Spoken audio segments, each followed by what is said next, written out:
Esto es una producción de Mindalia Televisión y Mindalia Radio, audiovisuales sin ánimo de lucro, de Mindalia.com, para aportar conocimiento y crear conciencia. Mindalia.com, la primera red social de ayuda altruista a través del pensamiento.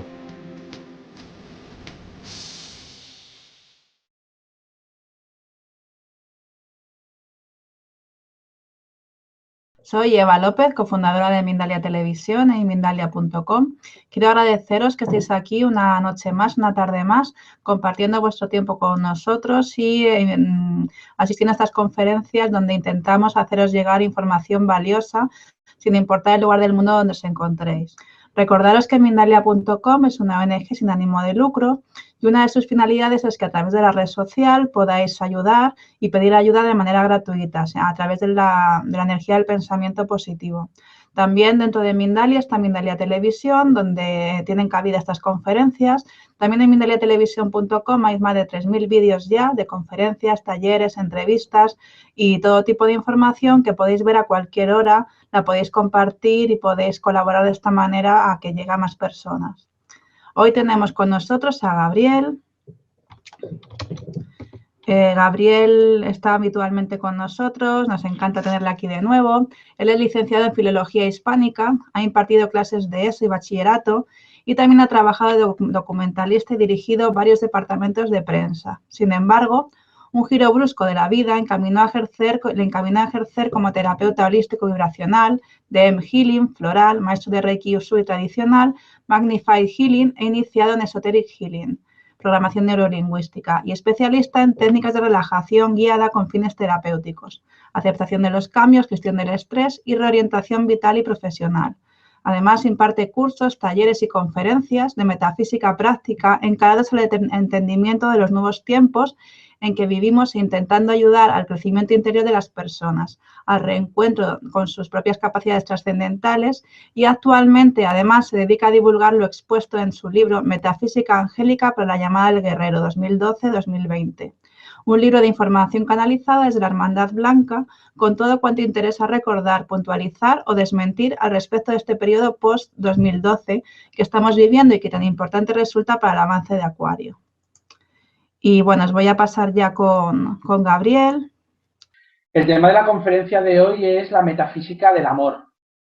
El amor es una de las grandes bazas en muchísimas de las conferencias, en muchísimos de los cursos. Hablamos muchísimo de que todo es amor, de que todo tenemos que centrarnos en el corazón, etcétera, etcétera, pero vamos a entender mucho más allá. Voy a intentar explicar en la medida de mi conocimiento, del conocimiento que se me ha transmitido, como siempre es un conocimiento que he ido canalizando a lo largo del tiempo y que de una manera u otra intento racionalizar mínimamente para que se pueda divulgar y se pueda entender desde los diferentes ámbitos. Vamos a hablar, como os decía, de la metafísica del amor. El amor realmente es la constitución y la base de todo el universo. Esto es algo que sabemos, es una idea bastante peregrina, no es nada nueva, pero tiene muchísimas consecuencias, tiene muchísimo más recorrido de lo que quizá podríamos aparentemente tener en cuenta. Y eso es lo que voy a intentar, a partir, como os decía, de la información que he ido recibiendo en estos últimos años, voy a intentar poneros de manifiesto para llevaros mucho más allá en vuestro conocimiento, confiando que os sirva. Existe en el universo una ley que quizá no ha sido del todo bien entendida. Tal vez porque esta ley se divide en dos leyes diferentes y precisamente porque de cada una de estas leyes se han ocupado áreas que son a priori diferentes, a priori totalmente opuestas. Estamos hablando de la ley de la energía única. La ley de la energía única nos dice, nos recuerda que tan solo existe en el universo una única energía. A partir de este recordatorio, la ley de la energía única se divide en dos leyes que la acaban de complementar o que la acaban de explicar. Una de ellas, la segunda, desde mi punto de vista, es la más conocida porque ha sido cogida por la ciencia y es la que nos dice que la energía no se destruye ni desaparece, sino que se transforma. como bien sabemos ya desde la física cuántica, desde Einstein, etcétera, etcétera, esto seguro que muchos de los que estáis viendo esta conferencia sabéis infinitamente muchísimo más que yo en este sentido, pues absolutamente todo es energía. Esto los antiguos textos ya lo comentaban en el Kybalión, ¿no? Todo es energía, todo es vibración. Sabemos desde los descubrimientos de la física que absolutamente todo cuanto existe en el universo se compone de átomos, neutrones, protones que van ahí girando. Pero claro, la materia, lo físico, también vibra, lo físico también es energía. Bueno, como decíamos, a partir de Einstein, de su teoría de la relatividad, ¿no? El E igual a mc al cuadrado, se demuestra que efectivamente, que la masa también se puede convertir absolutamente en energía. Al final, la masa no es más que energía absolutamente compactada. Esa sería la primera ley. La segunda ley es la que nos dice que en el universo no existe otra energía más que la divina. De esta nos hemos ocupado desde lo que aparentemente no es científico, desde la metafísica, desde el pensamiento, etcétera, etcétera. Esto ya lo decía la Cábala, no hay nada fuera de él. Esto ya se decía en el propio Kybalión, que lo citaba yo anteriormente, que no existe nada fuera del todo. Vamos a dejar esta segunda ley aparcada un momentito y vamos a seguir extrayendo un poco más conocimiento de la primera, de lo que decíamos. Incluso la materia, lo sólido, sigue siendo energía, porque todo sigue estando formado por lo que decíamos, átomos, neutrones, protones en constante giro, en constante movimiento. Pero vamos a preguntarnos en plan súper sencillo, ¿qué es lo que hace? ¿Qué es lo que hace que los átomos, neutrones, protones, electrones, etcétera, etcétera, de la camisa no se nos pegue, no se fundan con los átomos, neutrones, protones, etcétera, etcétera, de la camiseta, de la piel, del hueso? ¿Qué es lo que hace que si descomponemos atómicamente un elemento, los átomos, esas micropartículas se sigue sabiendo que están relacionadas con el elemento que estás descomponiendo? Se hizo un experimento hace bastante tiempo, creo que fue en Rusia, donde se puso en contacto dos átomos, creo que eran dos átomos o dos partículas subatómicas, se pusieron en relación, en contacto, en principio no tenían nada que ver, y luego se separaron a muchísima distancia, eran miles de kilómetros, y no se sabía muy bien por qué, pero estas partículas seguían manteniendo, a pesar de la distancia, seguían manteniendo un vínculo. Por lo tanto, ¿este vínculo de dónde sale?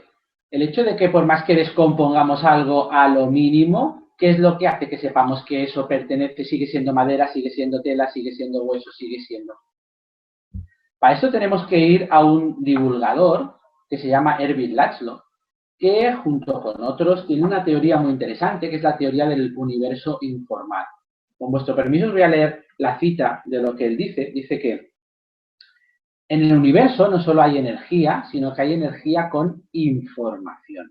Dice él, la información es una característica real del universo y que es transmitida a través de un campo fundamental presente en toda la naturaleza. El universo es una unión de campos continuos y fuerzas que llevan información en lugar de energía. Estamos, por lo tanto, ante una visión de lo que se puede llamar el universo informado. No se trata de un universo basado en la materia y la energía, sino un universo basado en la información. ¿Pero qué clase de información? ¿Cuál es la información que cohesiona? ¿Cuál es la información si, como estamos diciendo desde la teoría de la energía única, solo existe una única energía que da forma, que se cohesiona en todo cuanto existe en el universo? ¿De dónde parte directamente esa información? Pues información parte de, como decíamos, de la segunda de las leyes, la que nos dice que en el universo no existe otra energía más que la divina. Esa es la única energía que existe. Y a partir de ella se crea y se concatena absolutamente todo lo demás. Vamos más allá. ¿Cuál es la energía divina? ¿Cómo podríamos calificar desde nuestra mente? Evidentemente, siempre estamos hablando desde nuestra mente, que es lo que en estos momentos nos permite atisbar todo cuando estamos hablando.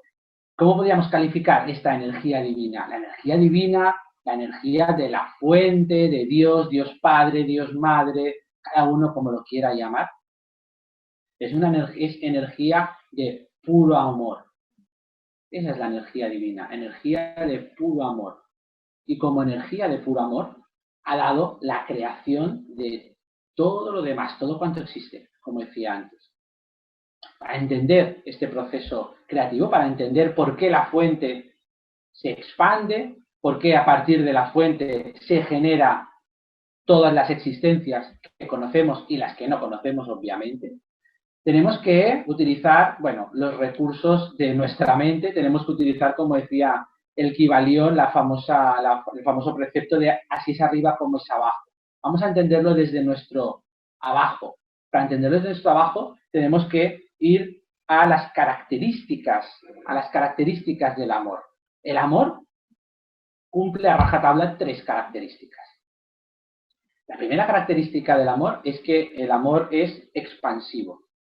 ¿Qué significa esto? Significa que cuando hay un objeto, sujeto, cuando hay X que despierta el amor en nosotros, nuestras energías de amor se activan y se dirigen hacia ese elemento, objeto, persona, etcétera, etcétera, hacia el sujeto que le ha dado a ese interruptor. Eso es muy importante, porque también nos explica en gran medida cómo amamos nosotros.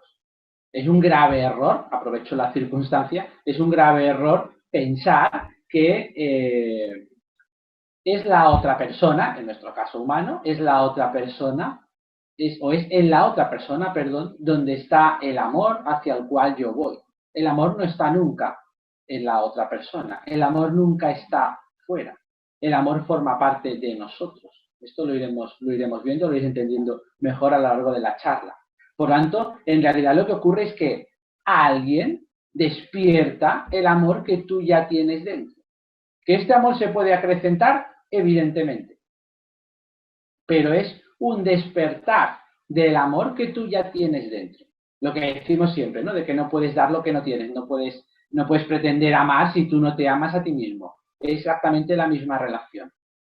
Alguien, por la razón que sea, acciona un interruptor, ¿vale? Y ese interruptor lo que hace es que te hace aflorar tu propio amor. Y ese propio amor tuyo simplemente dirige la mirada hacia el elemento que ha provocado ese despertar. Esa sería la fase de el amor es expansivo. Y entonces el amor se dirige directamente hacia el elemento que le ha dado a ese interruptor.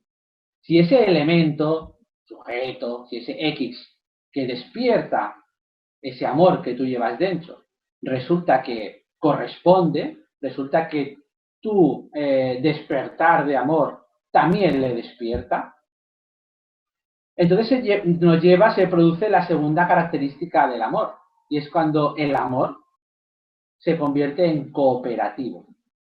Es decir, los dos elementos empiezan a interaccionar, empiezan a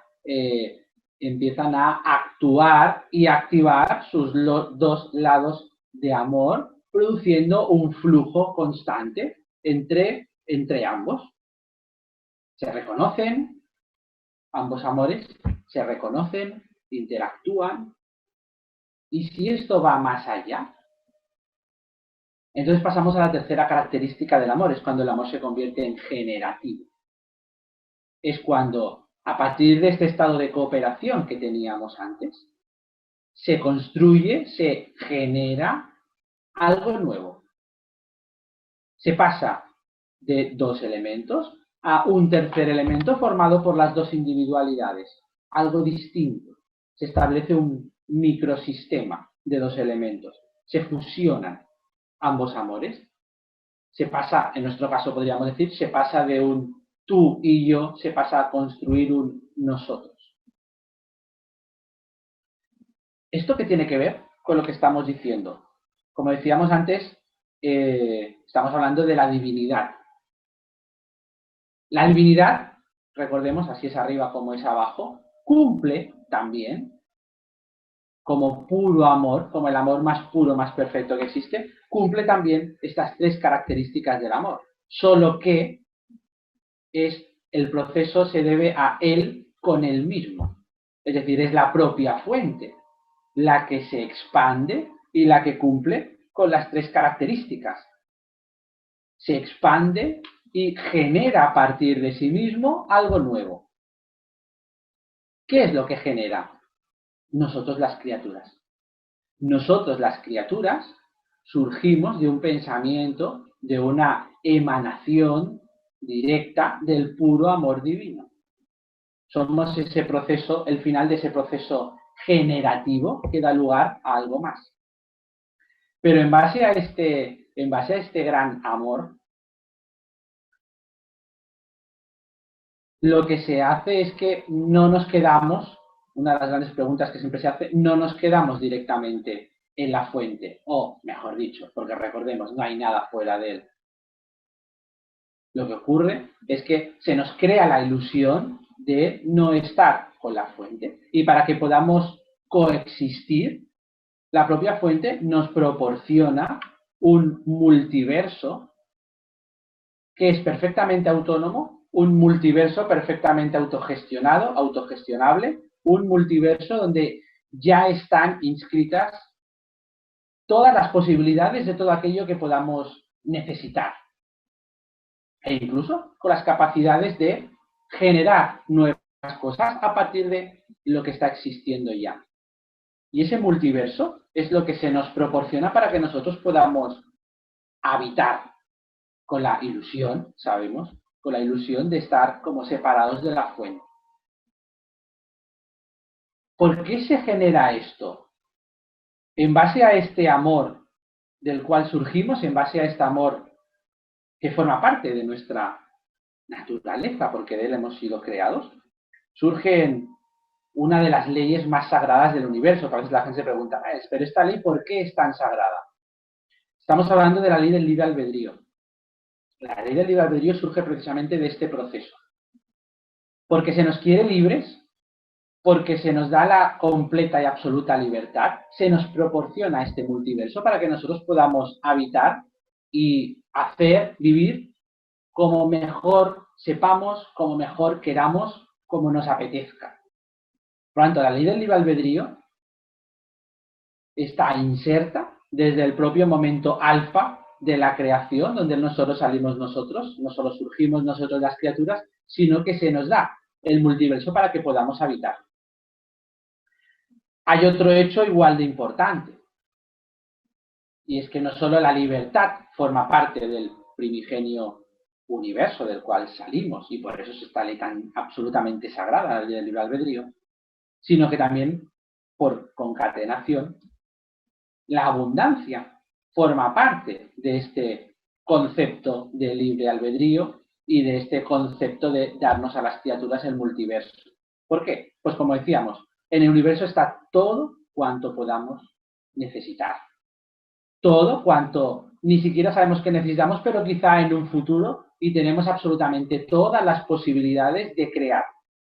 Formando parte de este concepto de abundancia, de poder obtener aquello que necesitamos para nuestra existencia, tenemos el acto de la co-creación, o más que el acto, la compartimos con la divinidad, con la fuente, muchos rasgos, y uno de ellos precisamente es el de la co-creación. ¿Qué significa co-creación? Significa que, a diferencia de la fuente, de la divinidad que crea a partir de, diríamos, de la nada, en realidad es que crea a partir de sí mismo. Recordemos, no existe otra energía que no sea la divina.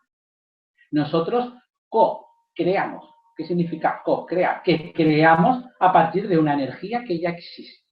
La energía que ya está en el universo y que nosotros moldeamos, adaptamos, regeneramos, etcétera, etcétera, etcétera.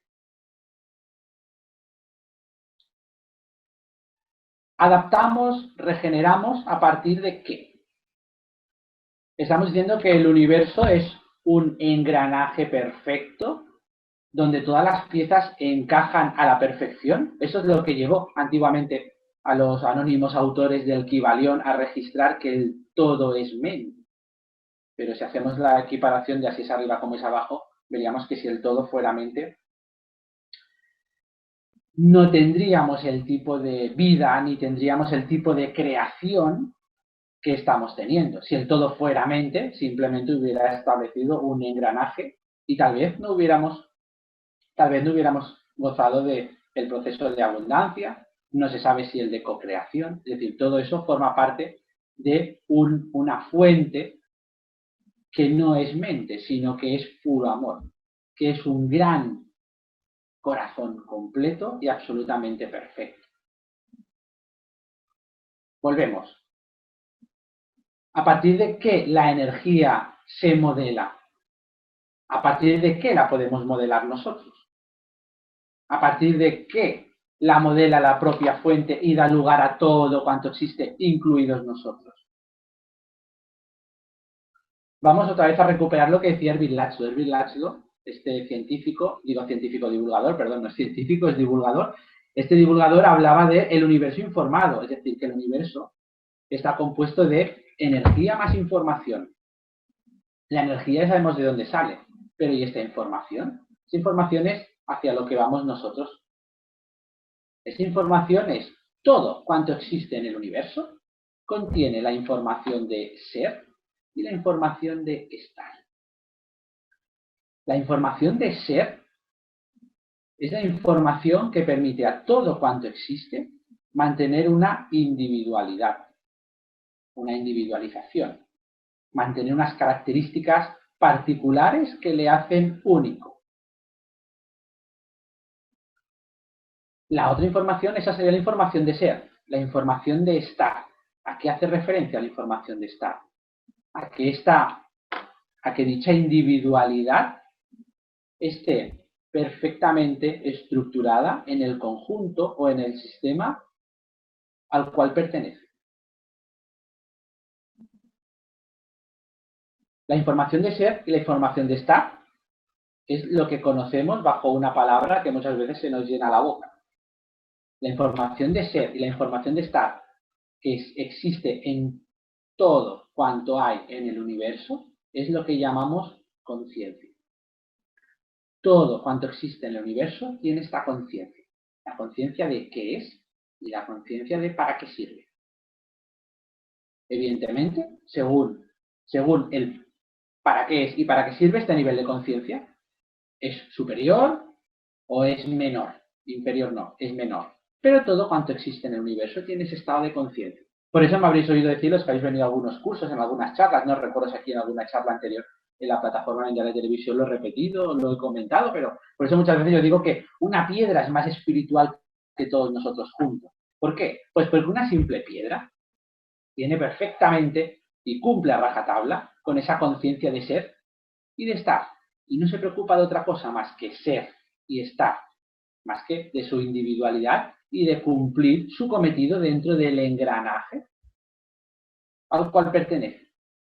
Cosa que nosotros, con nuestra mega conciencia súper evolucionada, a diferencia de una simple piedra, en muchos casos no tenemos las cosas tan claras. A veces ni siquiera sabemos quiénes somos. Y evidentemente no sabemos ni cómo encajar en el mundo donde vivimos. De esto ya hablamos en una conferencia anterior de misiones y contratos de vida. ¿Lo recordáis? Los que estuvisteis, pues bueno, os remito allí. Pero vamos a seguir con esta conciencia. Todo cuanto existe tiene esta doble conciencia, ser y estar.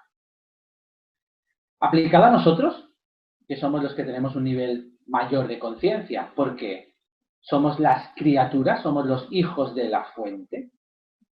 A veces hay un error de apreciación. A veces cuando hablamos de creación contemplamos el multiverso como creación, cuando en realidad la creación somos nosotros. El multiverso es el hábitat que se nos proporciona para que pudiéramos coexistir en este libre albedrío a la espera de que, bueno, hiciéramos lo que nosotros considerásemos oportuno. Pero vamos con nuestra conciencia de ser y de estar como seres de luz conscientes. Sabemos que somos imperfectos. Como seres de luz conscientes, sabemos de dónde provenimos, sabemos cuál es nuestra verdadera naturaleza porque sabemos cuál es la energía de la cual partimos. Nosotros estamos precisamente viviendo este proceso dentro de las 3 características del amor que estaba yo comentando antes, donde en la fase expansiva nos reconocemos que nuestra energía proviene de la fuente. Y estamos viviendo en base a generar, en base a cooperar con la fuente y cooperar entre nosotros a fin de ser cada vez más perfectos y a fin de poder alcanzar y lograr esa tercera fase de las características del amor, que es la fase generativa, donde al cabo nosotros nos reintegraremos de nuevo en la fuente, esta vez manteniendo nuestra individualidad y esta vez siendo plenamente conscientes de estar ahí. Pero en esos momentos estamos estableciendo este proceso cooperativo con la fuente para perfeccionarnos, para alcanzarlos. ¿Y esto cómo lo hacemos? Lo hacemos en base a la organización de todos nosotros, en lo que se ha venido, conocemos como la gran hermandad blanca, la gran jerarquía. Porque aspiramos a ser más perfectos, aspiramos a ser mejores, de manera que poco a poco vayamos elevando nuestra vibración, vayamos cumpliendo con procesos de ascensión que definitivamente, como acabo de decir, nos permita reintegrarnos con la fuente. Y con nosotros, evidentemente, todo el universo. Porque vibrando nosotros más perfectos, vibra todo muchísimo más. Dentro de esta cooperación que establecemos, como decía, nos hemos organizado en la hermandad blanca, en la jerarquía, donde a partir de la individualidad de cada uno, a partir del proceso de cada uno, a partir del conocimiento, de la conciencia de cada uno, ayudamos a los que tenemos al lado. Establecemos nuestros propios procesos de desafío evolutivo. Nos hemos organizado en escuelas etéricas, nos hemos organizado en tribunales, por decirlo desde nuestra palabra, aunque no viene a ser exactamente lo mismo, nos hemos organizado en consejos, en gobiernos, nos hemos organizado en diferentes estamentos, ya creo que he repetido en alguna ocasión, cuando hablamos de guías, maestros, ángeles, arcángeles, no estamos hablando de naturalezas diferentes, la naturaleza es exactamente siempre la misma, lo que estamos hablando son de cargos que cumplen un cometido evolutivo para uno y para los demás. Esto lo hablamos también en la conferencia de las misiones y contratos de vida. ¿Vale? Siempre estamos ahora llevando a cabo misiones donde evolucionamos nosotros, pero ayudamos a evolucionar al resto. Porque acordaros, como seguramente os explique, aquí o evolucionamos todos o no evoluciona nadie. Aquí vamos todos absolutamente de la mano. Entonces, en base a esta organización de la Hermandad Blanca, nos arremangamos y nos proponemos seguir adelante y nos proponemos luchar y mejorarnos, perfeccionarnos para alcanzar ese objetivo de máxima perfección que nos permita reunirnos de nuevo, de manera consciente, repito, con la fuente. A veces se pregunta, ¿qué es lo que pasará? Evidentemente no tenemos ni idea, no lo sabemos, no llegamos hasta ahí, ¿vale? No llegamos hasta ahí. Pero sí que es cierto que todos estos procesos que estamos llevando a cabo forman parte de lo que se conoce como el plan rector o el plan divino. Es un plan que hemos trazado nosotros, las criaturas, nosotros los hermanos de luz, para continuar ascendiendo. Pero si estamos organizados, si nos hemos organizado en esta, repito, jerarquía absolutamente horizontal para avanzar, para progresar, si estamos diciendo que toda la naturaleza del universo es una naturaleza de amor, porque recordemos, no existe otra energía que no sea la divina, no sea la de la fuente, y que esta energía simplemente toma diferentes aspectos según las necesidades, en base a los diferentes estados de conciencia. ¿De dónde surge el mal? ¿De dónde surge la oscuridad? Este es un tema siempre un poco espinoso. En realidad no debería serlo tanto. Se puede leer, podemos escuchar en algunas charlas, conferencias, en algunos sitios donde se habla, se acepta que el equilibrio del universo se basa en la existencia también del mal o de la oscuridad. Podemos leer, escuchar, también, que en el universo en realidad no existe el mal, no existe la oscuridad. Ambas ideas son absolutamente falsas. Ambas ideas son ideas que se han ido divulgando desde ese otro lado de hermanos equivocados, como los llama Alice Bailey, para justificarse o para sobreentender ciertas historias.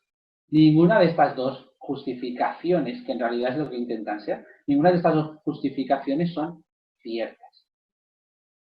Si el universo surge de la fuente y la fuente es puro amor, por pura lógica, realmente, desde el puro amor se va a crear, algo que tenga una mácula, se va a crear algo que tenga oscuridad. No tiene absolutamente ningún sentido. Si el mal o la oscuridad resulta que mantiene el equilibrio del universo, estamos diciendo que para ser policías primero tenemos que haber matado a alguien, asesinado a alguien, violado a alguien. Obviamente no. Estamos diciendo que para conocer qué es el amor, pues primero tendremos que haber pasado, por ejemplo, por un episodio de malos tratos. Obviamente no. Estamos diciendo que en el episodio que cuenta la mitología arcangélica, donde el arcángel Miguel expulsa a Lucifer y a los ángeles, a los después ángeles caídos, ¿estamos diciendo que el arcángel Miguel rompió con el equilibrio del universo? Obviamente no. Existen, de la misma manera que existe la Hermandad Blanca, donde todos nos hemos organizado para trabajar, evolucionar, también existen hermanos que han decidido no seguir ese camino. Existen hermanos que han decidido no solo no seguir ese camino, sino interrumpir, lidiar contra aquellos que están trabajando, que estamos trabajando, luchando por esa perfección y por esa ayuda a los que tenemos al lado. Esto es, como decía antes, lo que Alice Bailey llaman hermanos equivocados. No hay que olvidar que efectivamente son hermanos. No hay que olvidar que efectivamente salimos todos de la misma naturaleza en el mismo momento alfa de la creación. Por lo tanto, ¿de dónde surge el mal, la oscuridad, como lo queramos llamar? Y esto ya lo decía San Agustín en su libro. El mal, la oscuridad surge directamente de nosotros, las criaturas. El mal, la oscuridad es una aportación, o es una de las aportaciones que nosotros, las criaturas, hemos dado al universo y a nuestra forma de vida. ¿En base a qué? Pues en base a la ley más sagrada que existe en el universo y que antes he mencionado, que es en base al libre albedrío. Yo puedo decidir no seguir la corriente evolutiva.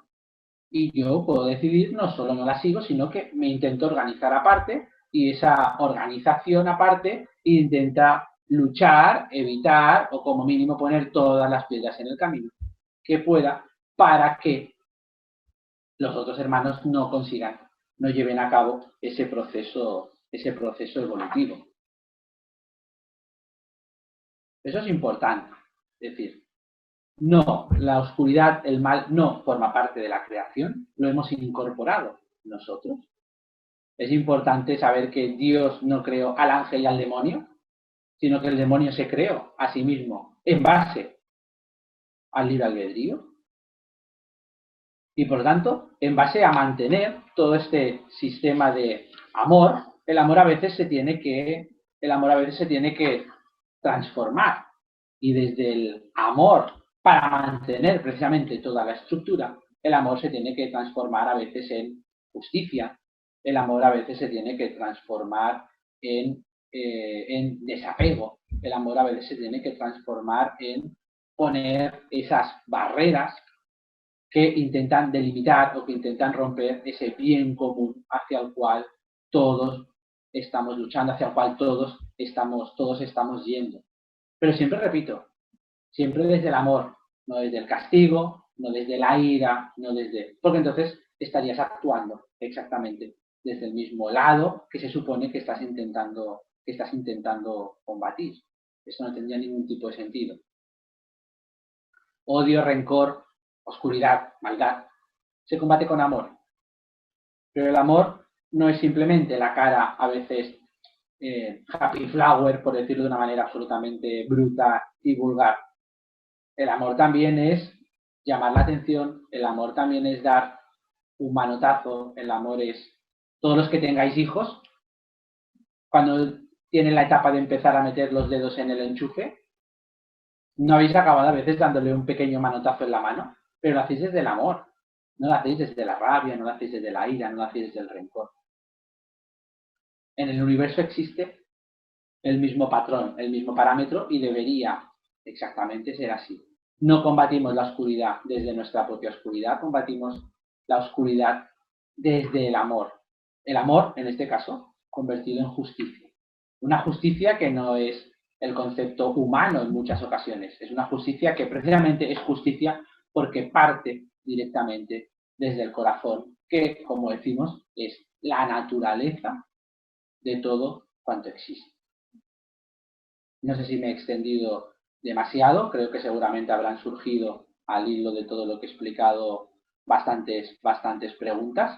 Por lo tanto, creo que será interesante el poder escucharlas y en la medida de lo posible el poder contestarlas. Eva, te paso el testigo de las preguntas que hayan podido ir enviando, que creo que siempre es la parte más interesante de lo que estamos haciendo. Bueno, todo, porque escucharte nos encanta también, pero bueno, vamos combinando. Mira, Carlos desde España dice, ¿por qué el amor aparece de pronto y con un tiempo indeterminado desaparece en esa relación y puede aparecer en otra relación distinta? Bueno, precisamente, un saludo a Carlos desde España, precisamente por lo que decíamos antes. El amor despierta, hay alguien, un elemento, una persona que despierta ese amor que hay en nosotros. Pero el amor también, de la misma manera que acabo de hablar del amor como justicia, el amor también es lección. Y entonces hay personas que pasan por nuestra vida para aportarnos una lección evolutiva que vivimos precisamente no desde el confrontamiento, no desde el choque, no desde la amistad, no desde la distancia, sino precisamente desde la propia capacidad de amar. Y una vez ese aprendizaje se ha resuelto, pues directamente la relación ya no tiene más sentido, ya no se puede alargar y evidentemente encontraremos otra persona que en este momento de nuestra vida despertará de otra manera ese proceso de amor que ya llevamos dentro. Por lo tanto, el amor también es enseñanza. ¿O quién no ha tenido un novio, una novia que te enseñaba latín en el colegio y con el que aprendiste realmente matemáticas o aprendiste el idioma o a tocar el piano? Vale, esta es una pequeña broma, pero viene a ser así, ¿vale? El amor también está en el engranaje del aprendizaje y de la evolución, precisamente para que lo despertemos desde otro punto de vista. Muy bien, recordaros a todos que no hace falta que volvéis a enviar la pregunta, que si veis que no la decimos todavía, que ahora las iremos pasando todas.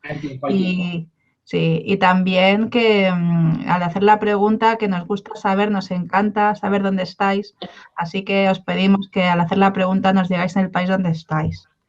Y pasamos a otra entonces. Olga desde Londres, en Reino Unido, dice, ¿cómo podemos construir relaciones de parejas sanas y no desde la dependencia? Esta es una muy buena pregunta. Para no construirla desde la dependencia es entender lo que acabo de decir. El amor no está en el otro. El amor está en ti. El otro simplemente despierta tu amor. Igual que tú despiertas el amor del otro. Pero es tu propio amor interno el que surge. Cuando hay dependencia es cuando entendemos que ese estado de amor está originado en la otra persona, no en nosotros. Es cuando entendemos la relación no como un estado de cooperación, como yo decía antes, para generar algo nuevo, sino como una necesidad donde la otra persona llena un vacío interno que podamos tener, cumple un rol de bastón, de muleta, en el cual nosotros nos estamos apoyando y del cual estamos, evidentemente, haciéndonos dependientes. Había una terapeuta de Estados Unidos, Virginia Satir, que ella decía que las relaciones sanas era cosa de tres, de yo, tú y nosotros. Y decía, para que una relación fuera sana, pero eso también se puede aplicar a la amistad, para que una relación fuera sana, cada una de estas tres personas tenía que mantener su espacio y su individualidad. Por tanto, lo que no podemos es abducirnos en plan extraterrestre y ponernos a los pies de otra persona, ni dejar que otra persona lo haga con nosotros. Porque entonces, en cuanto desaparece ese elemento que es en el cual nosotros nos estamos apoyando, ahí ya es cuando necesitamos desesperadamente que vuelva, que regrese y nos arrastramos y vamos detrás, etcétera, etcétera, porque no hemos mantenido durante la relación nuestra propia individualidad, no hemos mantenido nuestra propia forma de ser, ¿vale? Sino que lo hemos hecho, nos hemos adaptado, nos hemos amoldado exactamente a las necesidades del otro porque creíamos que, es decir, que no tenemos que buscar que el otro nos quiera, no tenemos que comprar el amor del otro, no tenemos que apoyarnos para que esa otra persona tape ese vacío que tenemos a nivel interno. Porque en realidad no lo estás queriendo, lo estás necesitando. Y ahí es donde surge el apego. Muy bien, Maggie pregunta si reclamarle a Dios es un error. ¿Reclamarle qué significa? Tenemos que, bueno, lo que podemos hacer es pedid y se os dará, ¿no? Lo dice el Evangelio de Mateo. No sé, claro, no sé exactamente cuál es el concepto de reclamación. Yo creo que nada podemos reclamar porque se nos ha dado todo. Como se dice en el curso de milagros, ¿no? Tú puedes hacer cualquier milagro porque todos los milagros han sido hechos en ti.